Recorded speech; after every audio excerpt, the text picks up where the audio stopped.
Hey, what's good? J Boogie in full effect mode. Bun down is the sound. You know how we do. This is, of course, the Lounge Presents podcast, number 154. And to finish off 2024, honestly, who better than this gentleman right here, Rob Swift? What up? What up?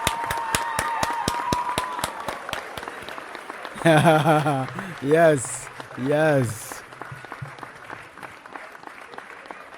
Once again, it's a pleasure to have you on. Thank you again for taking out the time out to do it. But we got some ting and ting to cover. So let's start right at the top. How are you first introduced to hip hop culture? Through my brother. I have an older brother named John, who's actually a 5%er, so we call him Universal.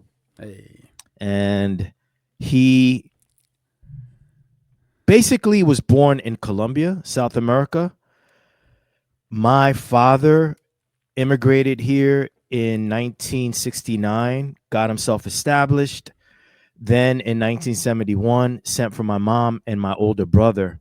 So I say that to say my brother came up with that first wave, that first generation mm, of kids in New York City immersing themselves in graffiti, breaking, DJing, MCing. My brother was absorbing it all from the start. And so by 1979, when I was about 8 years old, I asked my brother to teach me how to break because hey, hip hop just seemed like such a fun way to express yourself creatively. And at 8 years old, you're not necessarily worried about dancing with girls, and breaking is something that you could do by yourself. You could dance alone.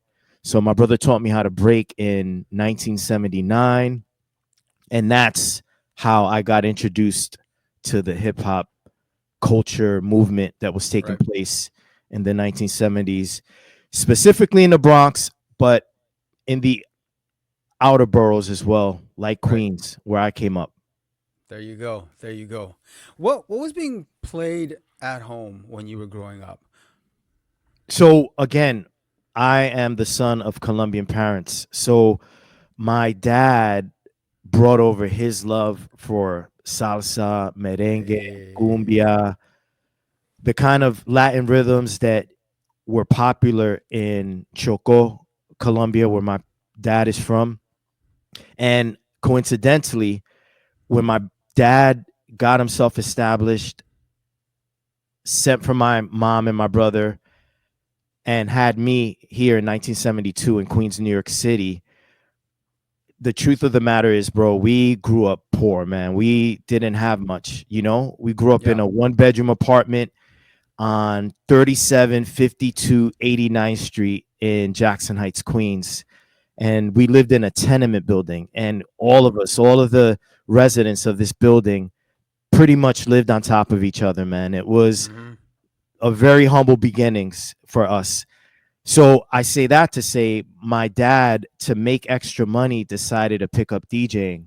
So Hey, he brought all of the state of the art gear, turntables. I remember to this day he still has them at home. One 1300 Technique turntable, and he also got nice, a 1600 Technique turntable. And nice. unlike the turntables behind me, where the pitch knob is a dial that you move from left to right, Yeah. the pitch dial on the 1600 and the 1300 turntable is a knob that you would Rotary. twist. Rotary. Yeah, yeah, exactly. Hey.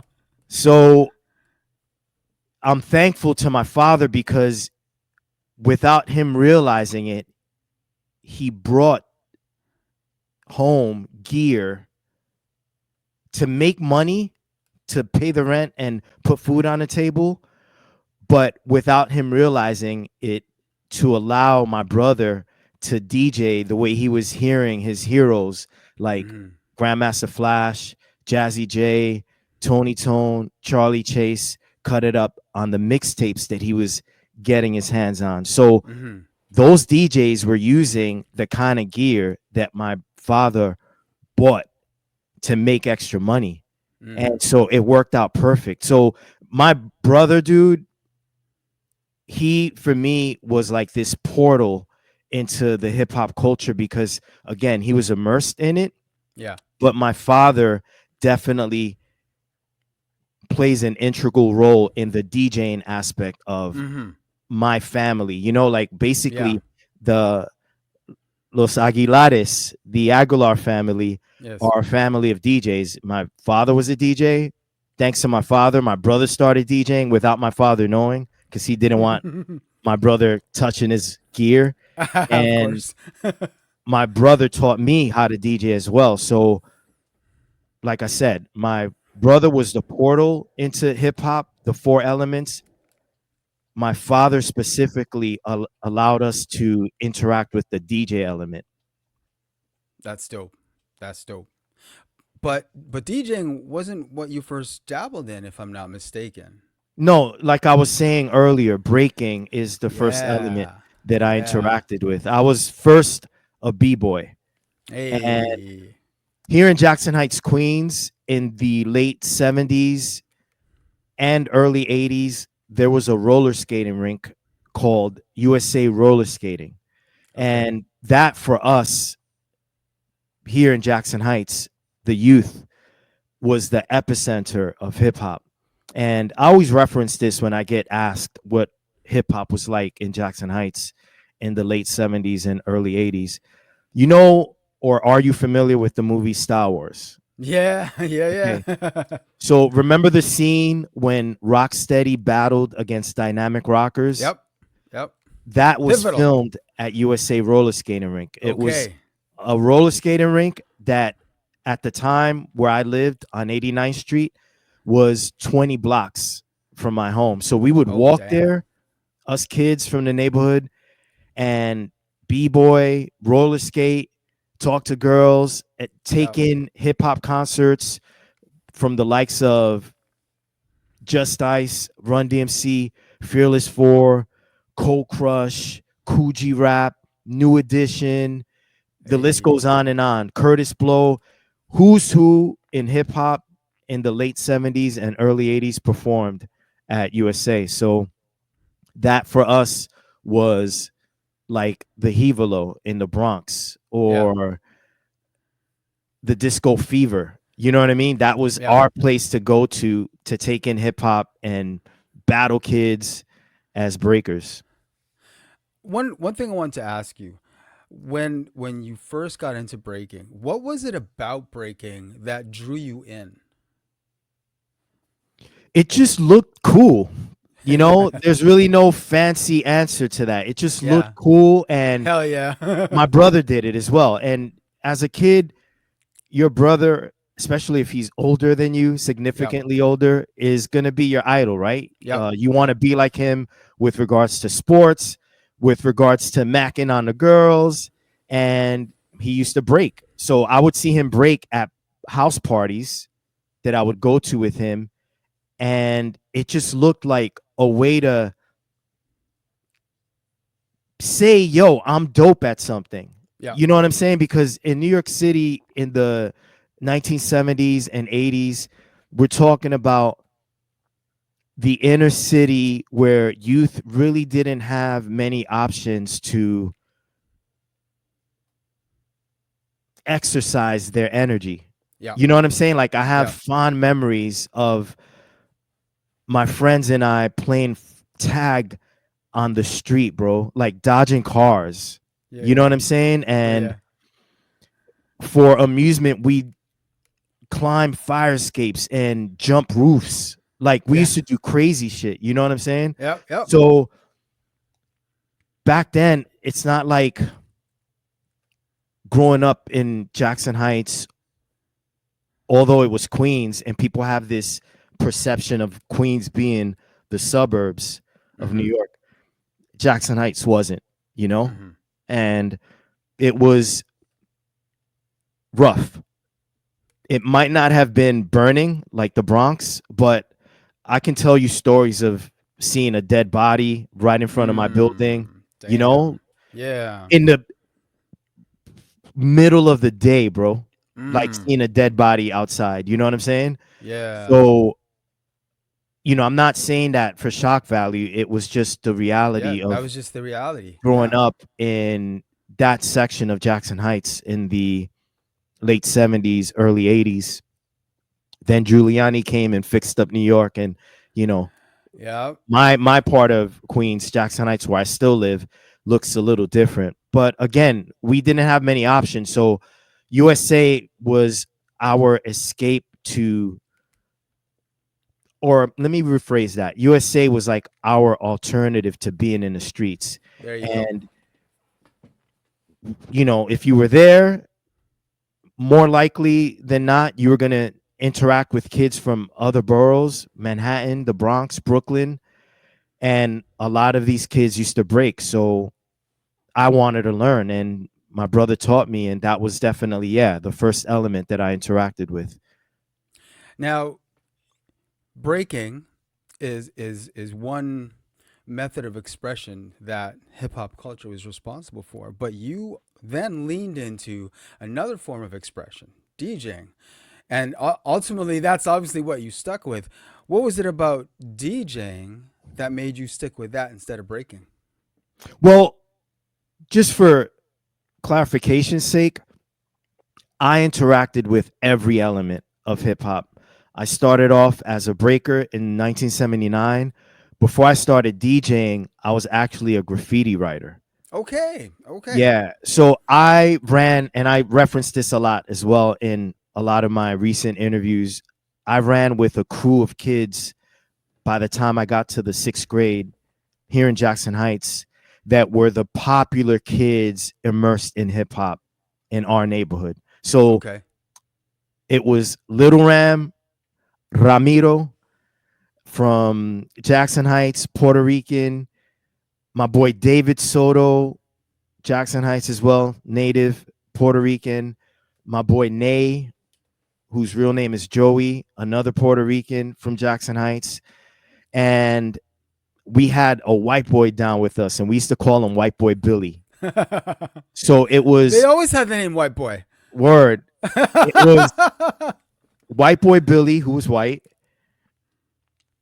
Joey, Little Ram, David, who were Puerto Rican, and myself. Now, when they first met me, they thought I was Black American. Obviously, you Hmm. look at me, you're gonna assume I'm born here, Right. but I'm Colombian. So it was just a dope mix of ethnicities in this little crew of kids that I used to run with. And obviously, we didn't care about our differences with regards to skin, pigment, or nationality or ethnicity.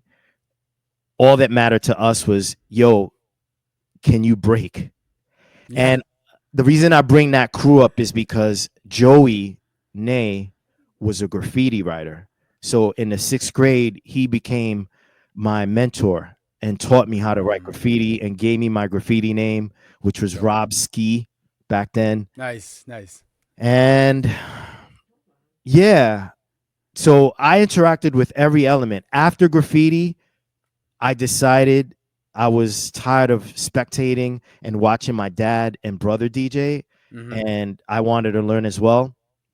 Again, my father didn't want us touching his gear, and so my brother would teach me how to DJ behind my dad's back. When my dad Right. would go off to work and my mom would leave with him, my brother would turn my dad's equipment on and teach me the ins and outs of DJing. Later on in the 1980s, I picked up rapping, and I have demo tapes of myself Ooh, rapping okay.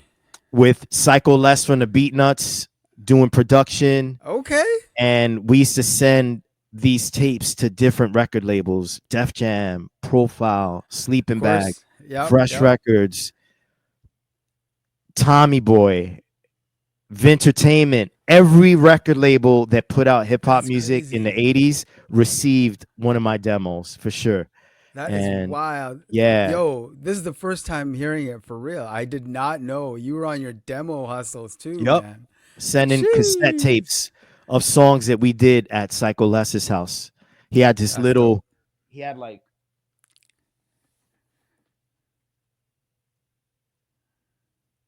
he had this, not this specific keyboard, Yeah. but a keyboard like it. It was a Casio. And I remember Les was so resourceful, man. This to me is quintessential hip hop shit. His keyboard, if you press down on one of the keys, you'd be able to loop a beat. But if Nice. you let go of the keypad, the beat would stop playing.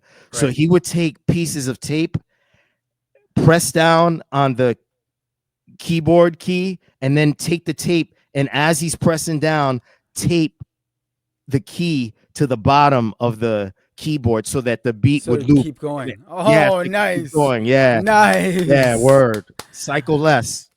Yo, but that's, I mean, that's literally talking about hip hop just in general, being resourceful, Yes. right? Like taking things that were not meant for, the end product, and being able to create out of that. That's literally Yeah, hip hop's blueprint. I talk a lot about that in my book, The City of Hip Hop, which I'm sure we'll get to later. But since we're on the subject, Yeah. to me, authentic hip hop is about what you can do with nothing. That's Well authentic hip put. hop. Well put. You know, a breaker breaks on cardboard because he doesn't have a dance studio, or Yep. she. Yep. A rapper raps because he can't sing. A graffiti writer takes a spray can to a wall or a train and uses his city or her city as a canvas because he can't afford to go to art school. Exactly. A DJ turns a turntable into an instrument because he or she doesn't have access to band in junior high school or high school Exactly. because the city defunded music programs. You know what I mean? So hip Yep. hop for me at its core, in its most authentic way, is you making something out of nothing. You take lemons and make lemonade. So Agree completely. I love that I was able to experience that through my brother, through Psycho Less, my interactions with that crew of kids that I used to break with. I got to experience hip hop in its rawest form. And I feel like nowadays everything is so curated, right? And so you're Oh yeah. told what hip hop songs to play on New Year's Eve. You're Yeah. you're told what videos to watch with regards to DJ battles. You're told everything, how to do it, when to do it, because social media is such a big influencer. Yeah. You know, now with regards to creativity, hip hop to me is a do it yourself aesthetic. So you figure out a way to get creative with whatever you have. Yeah. And to this day, that's why you'll always see me with turntables performing and pushing the authentic gear and mindset overall that a hip hop head should have, No because doubt. that's what I, grew up doing and experiencing and interacting with. I hear that completely. Now, you mentioned the book. We might as well ask you. Now, it's called The City of Hip Hop, New York City, the Bronx, and a Peace Meeting. Now, you had a reason why you wanted to write this book. Sorry, co-authored the book with Russell Mowatt, Rasul Mowatt. right? So, what led to the inspiration to put pen to paper for this? So I'd say right towards the end of the pandemic lockdown, circa August, September 2021, I started noticing online this narrative surrounding hip hop exclusively belonging to Black people. Yep. Yep. Specifically, and we have to be very careful how we talk about this because Yeah. I consider myself Black. Yeah. But the people that were proliferating this dumb ass narrative make a distinction between Afro-Colombian and Afro-American. Mm-hmm. And a lot of them don't even identify with Africa. So maybe I shouldn't even put the Afro in front of the American. They consider themselves as Black American. Mm-hmm.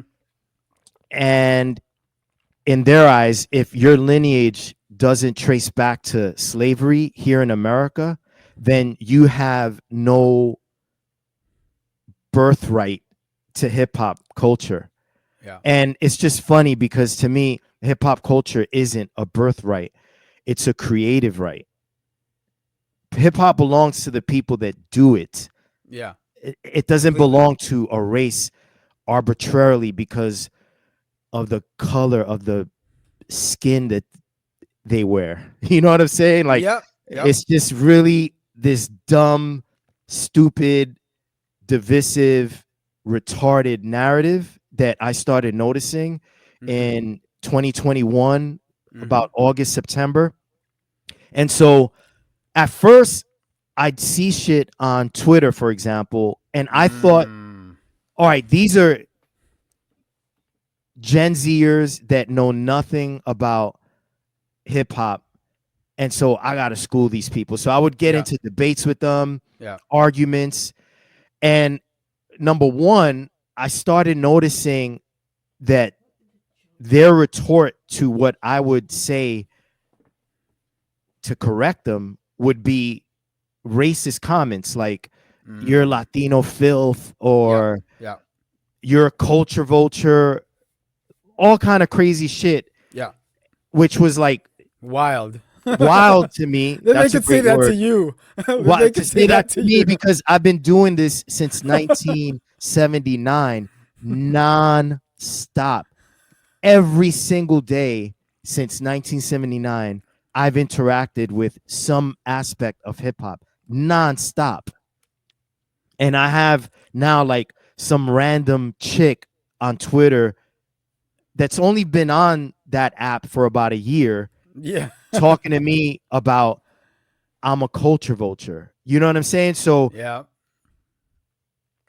when I started realizing that there was more to this than a young generation of kids that really didn't understand the history of hip hop and how it developed and Yeah. cultivated itself, and began to like peep, like, nah, these are nationalists. These are people that are taking talking points from conservatives like Yeah. MAGA Yeah.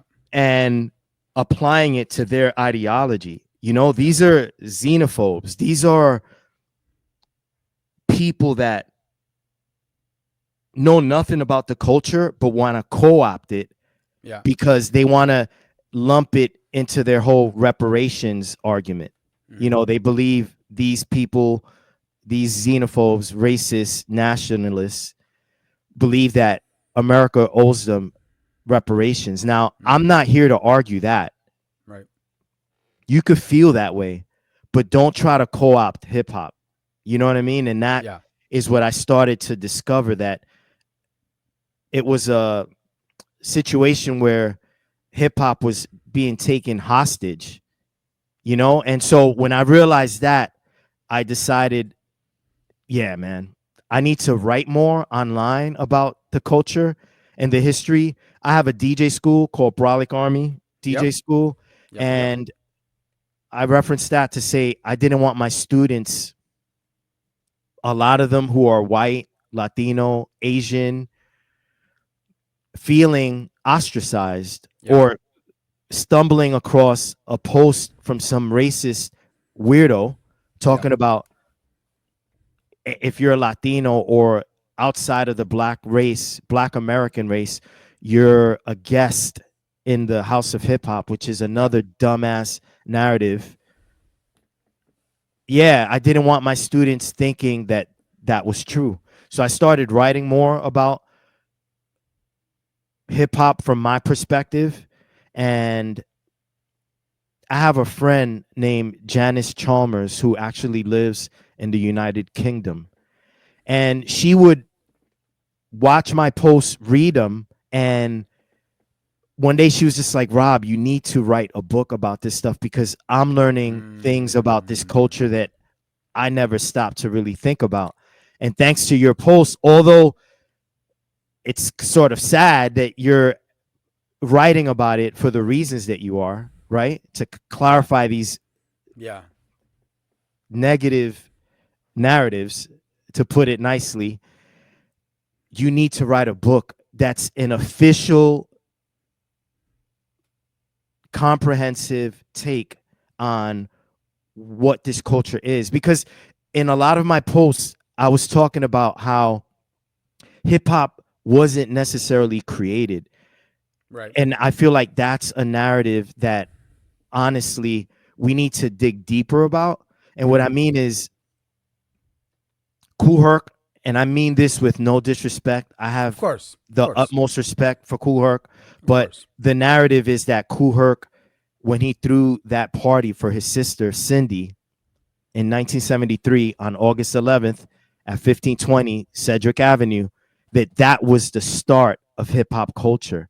And my thing is, that's a very simplistic Yes. way to talk about a culture Exactly. that came together for reasons that honestly, talking about one party on August 11th, 1973, don't do it justice. You know what I'm No, saying? not really. Not really. Right. So in my commentary online, I would talk about and podcast interviews that I was appearing on in these months, right, of this whole thing bubbling up to the 50th anniversary Mm-hmm. thing, meaning this narrative that like now hip hop belongs to black people exclusively. I do podcasts and talk about my perception of what hip hop is. I'd write about it and talk about my take on this culture. And again, Janice would read, would watch the podcast. And one day she just sent me a DM on Instagram and was like, Rob, you need to write a book. And at first I was dismissive about the idea because I never pictured myself as an author. Although I can write you a nice, interesting caption on Instagram, Mm. writing a book is something completely different, obviously. So I never really saw myself as a writer. I'm a Right. DJ, I'm a hip hop artist, I'm a teacher of this art. But in being a teacher of this art, I realized that there are more ways than one to educate people. And Yep. I don't have to just rely on teaching people through the turntable. I Yep. can use my pen, and that's finally what I decided to do. I sort of gave in to Janice's pressure and started writing the book in March of 2023 and completed it. Halfway through, I tapped Rasul Mowatt, who's a professor at NC State in North Mm. Carolina. Tapped him to help me finish the book about halfway through, and we were done by May of 2024. Damn. That's I can't stress the fact that I'm glad that you did write this because first of all you're adding to you know hip hop's bibliography. We can't have enough books written by architects in the culture, and you arguably are one of the architects of this culture. So adding another title to hip hop's bibliography, yes, most definitely, please, we need more. That's just the straight up truth. But I love how that narrative, which, as you can see, is still somewhat in the air, you still see pockets of this narrative here and there, all willy nilly, on various social media. And to me, it's important that someone like you writes this because part of the narrative that we're talking about, some of the opinions were coming from very notable figures and you just kind of go, "What the fuck is going on? Did he just say, oh damn?" You know what I mean? So you need that counterbalance when you have figures who are associated with the culture saying just some wild ass shit. I agree 100%. Here's the thing with Yeah. that, bro. I feel like, and I'm gonna be very blunt and honest, and I don't give a As you should. fuck. I don't As you give a should. fuck who takes issue with this. Okay, so fine. Some of these people were notable figures in hip hop. You're talking about the actual practitioners, those of who have come out in the last 3 years or so to say, yeah, hip hop is black culture and all other races are guests in the house of hip hop. If you're a first generation rapper, let's say, Mm-hmm. that feels that way,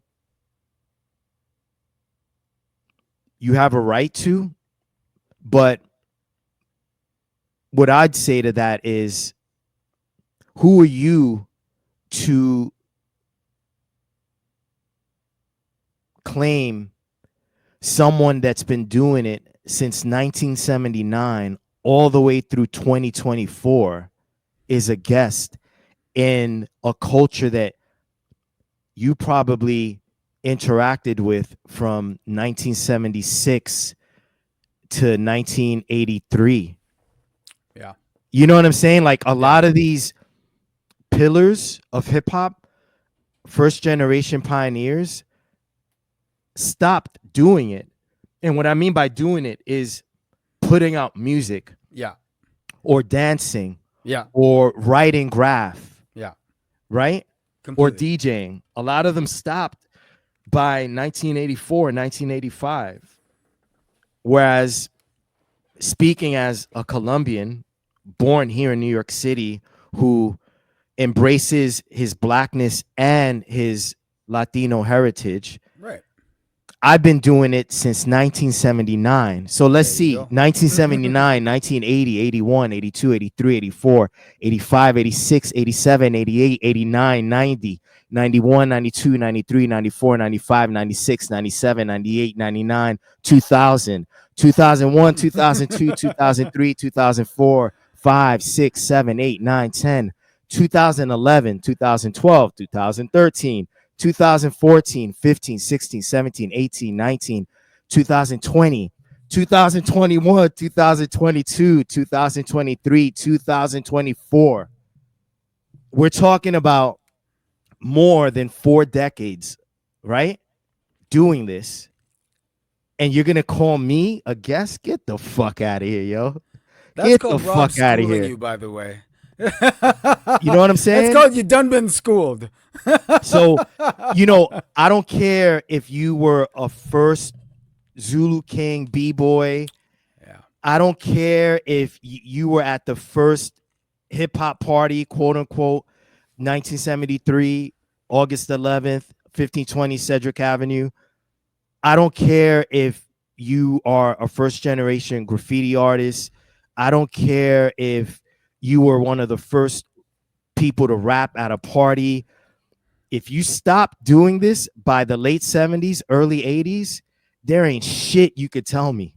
Because not only have I done it longer, I've actually contributed more to the music industry, not just hip hop, but the music industry.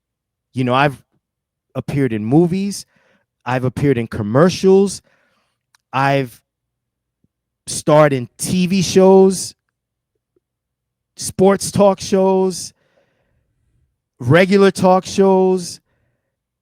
I've toured. There isn't, I wrote a book. I mean, there ain't shit. There ain't shit you could tell me. And Nah, honestly, nah, there isn't nah. anything there. Honestly, I've toured with rappers. I've done my own tours as a solo DJ Yep. artist. So there ain't shit that a first generation hip hop practitioner that did it for about 2, 3 years can tell me about being a guest. And it's like that. There you go. There's really no other way to put it. There Straight isn't. up and We down. could Nah, we there could really end isn't. this conversation right now. Straight up, straight up. Well, yo, man, I wanna like as we wrap things up, I really wanna salute you for your contributions to the culture. You were one of the first DJs to get out there and actually put out product when you dropped the Ableist. No doubt. When you did that, it was like, yes, that's progression. That's progression right there. When the DJs start to take all their ideas and creativity and express them in another manner on wax. Yeah. Yeah. Hell And the yes. thing is although there were DJ records Yeah. before the ableist, big Yeah. shout to Grand Mixer DST, Oh who was yeah, a for sure. huge influence on Woo. me. His song Crazy Cuts Yes. on, I believe it was Celluloid Records, that shit changed my life. And it, Mm. for me, provided a blueprint for how to handle myself in a recording studio as a DJ without a rapper, right? Yep. So DJ oriented songs existed before the ableist, but what I will say is that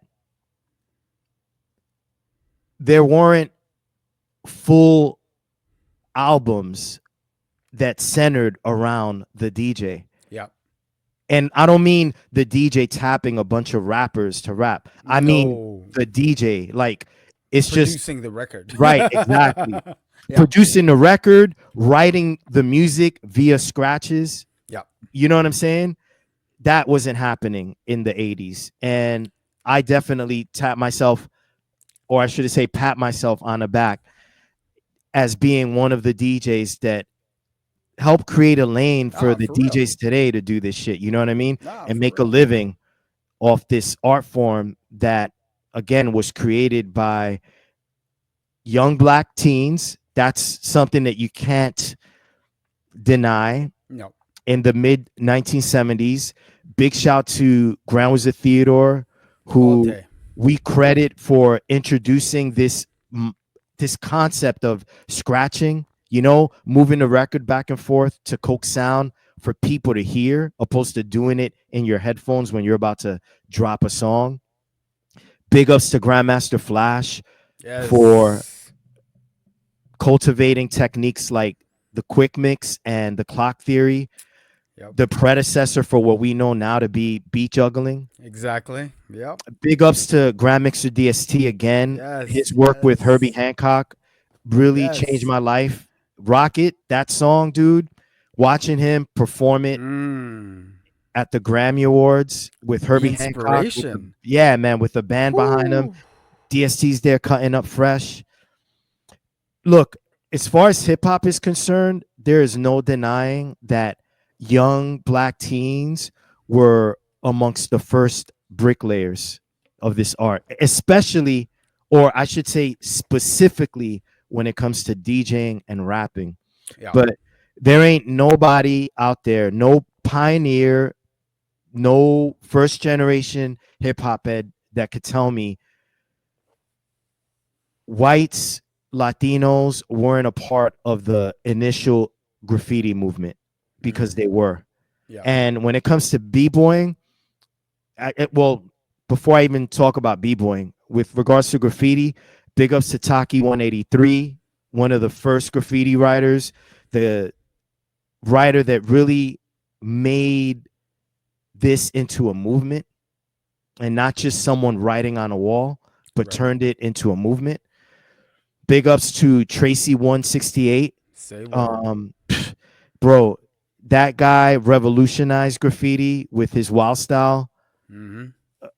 approach to camouflaging words and colors and shit. And then when it comes to b-boying, you had original crews like TBB, the Bronx Boys, Yep. that were laying the foundation for the footwork that we see b-boys do now. Crazy Commandos crew, Star Child of Rock. Big ups to Track 2. Big ups to Spy. Big ups to Batch. I mean, these are legendary b-boys that were right there, a part of that first generation of breakers alongside Zulu Kings like Beaver and Charlie Rock, who are black. You know what I'm saying? But Mm-hmm. hip hop isn't just the rapping and the DJing. Hip hop No. is 4 elements. Yep. And when you see it that way, you understand that other races took part in the development of Say word. what became this culture now that's $1 billion industry. Say word. Whoo! There you go. Just like that. Man, I really want to thank you for spending time with us, Rob. No doubt. The book is out now, and they The can cop city it of on hip hop. they can cop it on Amazon. They can cop it on Amazon.com, There you go. BarnesandNobles.com. You could order it straight from the publisher. Big ups to Rutledge for believing in the project. I want to give a big shout to my co-author, Rasul Mowatt. Bro, I love you, man. Salute to you. Rasul helped me make sense out of my ideas and ideas regarding what hip hop is. And this book would not be if it wasn't for his help. So thank you, Rasul. There And you big go. ups to everybody that has purchased the book so far. I'm getting DMs right and left on a daily from people posting pictures of themselves holding the book. And that means a lot, bro. I know in That's this sick. day and age of social media and us taking in information from our phones, picking up a book and reading it isn't necessarily what you would normally do these Right? days. Mm-hmm. And so, to everyone that has spent their hard earned money on the book, I love you and I appreciate you. And thanks a lot. And it's like that. Rob, I hope this isn't the last time we're able to get you on. We'd Word. definitely love to have you back. You know what I'm saying? Let's do it. There you go. Thank you once again, Rob Swift.